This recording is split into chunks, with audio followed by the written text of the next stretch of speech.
Tänään laitetaan grillattua parsakaalia. Syntyy tosi nopeasti ja on tosi herkullista. Se on hyvää vastapainoa tälle eurooppalaiselle päätöksenteolle, joka puolestaan on hidasta, niin kuin haudutusruoka konsana. Ja se syy, miksi mä valitsen parsakaali, on tietysti se, että mä tykkään parsakaalista ensinnäkin ihan hirvittävästi. Mutta toinen on se, että se on, niin kuin tiedetään, niin aikamoista superruokaa ja terveellistä tavaraa. Ja yksi sellainen iso haaste, mitä meiltä maailmassa kaikkinensa kohtaa, on tietysti resurssitehokkuus. Me kulutetaan nyt jo 1,5 maapalloa.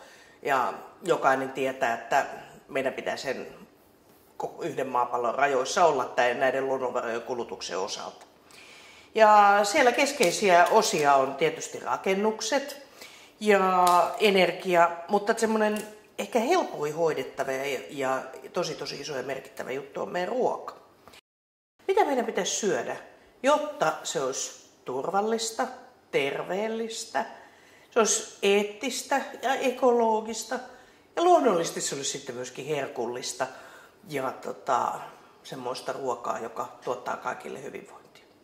Mun nyrkkisääntö siinä tietysti on ollut se, että kasviksia 2–4 päivänä viikossa, 2–3 päivänä kalaa, mieluummin kansallista järvikalaa tai läheltä kalastettua. Roskakala ei ole olemassakaan, särkiruukku on aivan erinomainen ruoka ja sitä saa myöskin aivan erinomaista sellaista ikään kuin leikkelettä, tuosta pateeta leivän päälle laitettavaksi.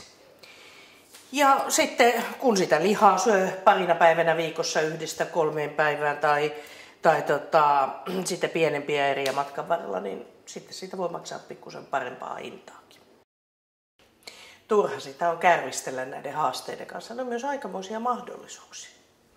Erityisesti meillä Suomessa, mutta meillä Euroopassa on aivan upeata e-terveyden osaamista, eli se, että miten täsmälääkkeellä, genomitiedolla ja sillä, että mobiilisti internetin välityksellä palvelut tulisivat paremmin ihmisten äärelle.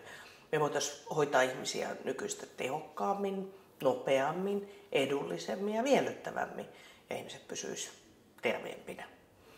Meillä on aikamoista osaamista myöskin robotiikassa ja samalla kun me ollaan kaikkein riippuvaisempia niistä resursseista näistä eri mantereista, niin resurssitehokkuus on myös meille kaikille eurooppalaisille yrityksille suurin kilpailumahdollisuus. Me voidaan tehdä niitä innovaatioita, miten se 5 leipää ja 2 kalaa riittää, eli miten 10 nykyistä resursseista saadaan sama hyvinvointi. Tämähän on esimerkiksi vuokrataloutta ja tämä on tehostamista ja tämä on ravinnekiertojen tekemistä niin, että sen sijaan, että me pilataan esimerkiksi vesistöjä samaan aikaan, kun ravinteet on hyvin niukka luonnonvara, niin otetaankin ne talteen, maataloustuottajat saa sivutuloa, me saadaan bioenergiaa siinä sivussa ja vedetkin tulee puhtaaksi. Meillä on kyky tehdä näitä innovaatioita. Meillä on hyvä koulutus. Ja sillä, että tehdään yhdessä enemmän ja ollaan fiksumpia yhdessä, me pärjätään tässä maailmassa. Eikä se maailmakaan ole niin paha paikka.